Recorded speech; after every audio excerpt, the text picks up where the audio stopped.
आसिबो 100 एवं 200 टंकिया नुआ नोट एने बड़ घोषणा करिछि भारतीय रिजर्व बैंक। तेबे नोट डिजाइन रे हेबनी कोनोसी परिवर्तन। नोट संपर्क रे भारतीय रिजर्व एही नुआ नोट गुड़िकरे गवर्नर संजय मल्होत्रा सिग्नेचर रहे बोली सूचना दैछि आरबीआई।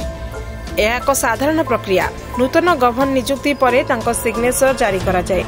बदलिबो 100 एवं 200 टंकिया नोट।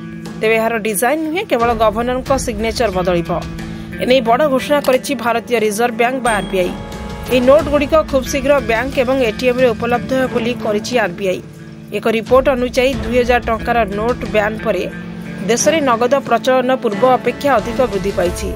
जदि आम आरबीआई रे तथ्य देखा तेबे आम जानिबा मार्च 2017 रे नगद प्रचलन 13.35 लाख कोटी टंका थिला, किंतु मार्च 2024 सुधा यह वृद्धि पाई 35.15 लाख कोटी टंका रे पहुंची।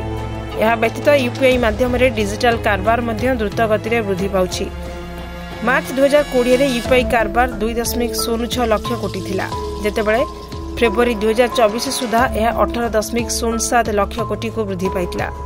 जदि आम संपूर्ण 2024 वर्ष विषय में कहवा तेबे वर्ष डिजिटल कारबार प्राय 162 बिलियन होइछि।